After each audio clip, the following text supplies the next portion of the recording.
So dream big. And most importantly, start doing.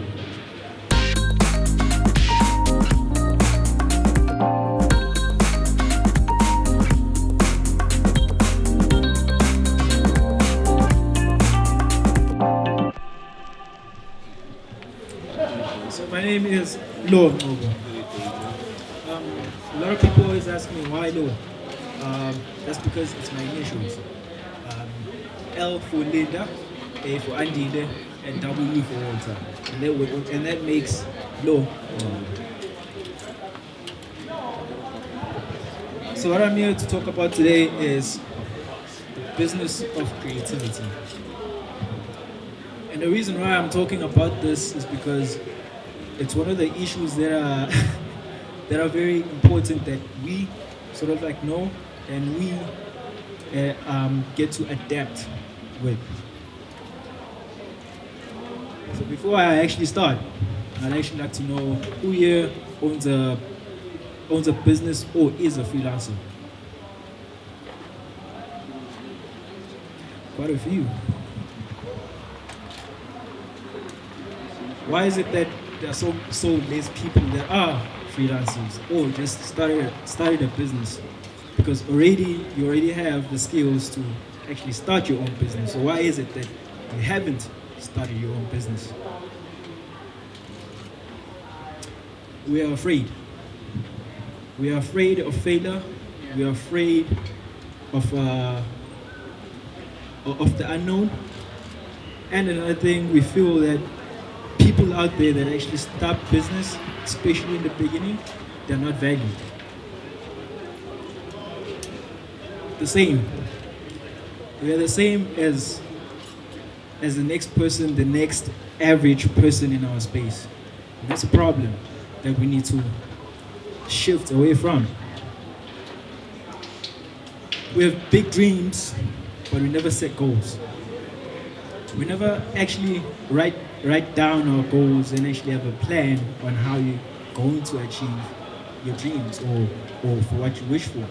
Basically, you don't have plans. You're just going with life. We have a high sense of entitlement. We expect people that we interact with or companies that we interact with to actually give us a high value, but then we never put in the work. Always watching Netflix, out with friends, never working, really.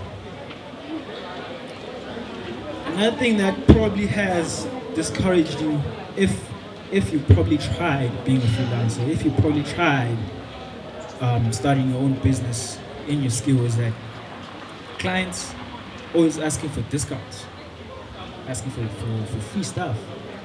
Or they give you the E word, exposure.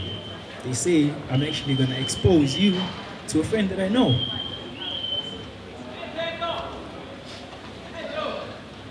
We are afraid about talking about money, just about the value of design, the value of graphic design, the value of your skills, the value that you bring into another person's brand or company.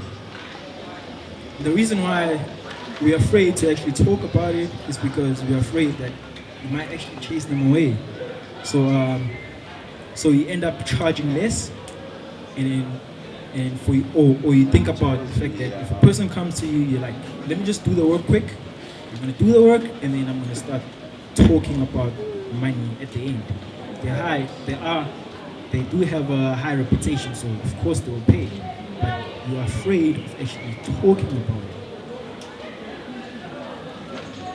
That's because you don't see the value that you have. So therefore, you don't actually go for bigger dreams. You end up being just like any other person. So what is my agenda? These are my agendas because it's the things that sort of like sometimes we take lightly, and when we sort of like try and go for our goals and dreams, we don't kind of notice, but then affect us, they bite us, mainly because of not even knowing about them or taking them lightly, just in general. So look at yourselves as business people. Look at yourself like a business, because you are a business. And your business is your brand. You're creatives here. And and you just being creative, and you already have a skill, and you already have a brand, because you being here in school, you're refining your skill. So you already have the qualities of a business. So the only thing that you need to start doing right now is looking at yourself as one and respecting yourself as one. Because another thing that kind of affects us is our brand. We don't know what our brand means. We don't know what our brand says. All of these clients that are not valuing you, it's because they're looking at your brand. So the more professional you become, the more you attract professional brands. So all of these clients, small startups, person that a friend of a friend starting a business, and then they just come to you because they know that they're gonna get it easily from you by just talking you out, and that's what your brand says. You're an easy person to get to actually, for another startup to actually talk you out into doing what they want. That's basically because you don't know the power that you actually possess as a creative person. So have bigger dreams. There's a saying that says, aim for the stars. If you miss, you'll land on the moon. That's far. Failure, it's still far.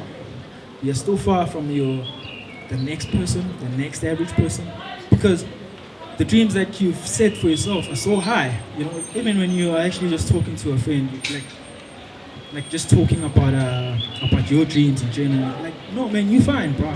Like, what you complaining about? You already have this. You already have this. You already have this. Like, you fine. That's because your failure is already surpassed a normal person's dreams. So have bigger dreams. Big dreams that actually help empower other people, that add value in other people's lives. Dreams that actually make you uncomfortable. That type of big dreams. So where do you start? Write down your dreams. Break them down. Break them down into short-term, mid-term, and long-term goals. Because of course, like for an example, if you say that I want to be a success, I actually want to be a graphic designer, a qualified graphic designer. For example, you would break it down like, for a short term, you would write down what you need to actually do each day. For just a day. Waking up early, not being lazy, actually doing the work. That's short term. And then mid term is like goals that actually take months. They take probably a year. Probably that would be to actually just, if you are second year maybe, the midterm can be to actually pass and go through this year, and then the long term can be to actually graduate and finish the 3 years. So when you actually break them down, it makes it, your mind becomes aware of what you're going for. And when you actually write them down and you can actually go back and look at your dreams, you have a sense of accountability. So whenever you just go out in general, you already know that the time that I'm using doing this could be the time that I'm actually just putting the short-term goals, and that's easy. It's just about just doing it for one day. So Chris Du, one of my role models, said something similar to this that I'm about to explain right now. So in order for you to achieve big dreams, it starts by thinking. It starts by actually dreaming. And that leads to talking. Talk to like-minded people, people that share the similar dreams as you, and then start doing. That's when you've already thought about it and you're already talking about it, sharing the ideas with similar-minded people, you'll start doing. Repeat doing. Keep on repeat doing. And that becomes your behavior. Your behavior becomes your identity. So by just thinking something and going through this whole process, you can easily achieve your dreams. So dream big. And most importantly, start doing. So know your strengths and your weaknesses. It's very important to know the two so that with your weaknesses, you can actually improve. If you don't know your weakness, how are you going to know what you actually suck on? And know your strengths so that you can actually capitalize with your strengths. To give you an example, back in primary school, I used to stutter. So I was afraid of actually just talking in a crowd, talking in front of the class. I even sit at the back because I was afraid that whenever there are assignments, the teacher wouldn't actually put me to be one of the first people. Give you another example is that there's another friend of ours. He was studying here. He had a website just after we graduated. He uploaded his website, so shared it on Facebook. Then I came to TK. I'm like, bruh, check this website. And you're like, bruh, really? You just graduate, really?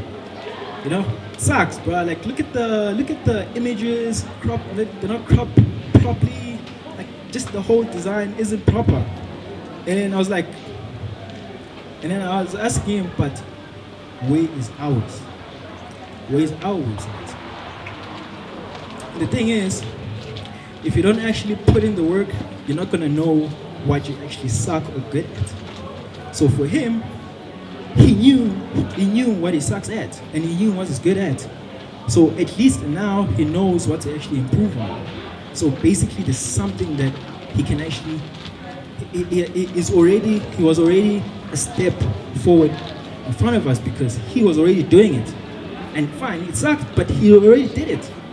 And it's different than actually not even having one.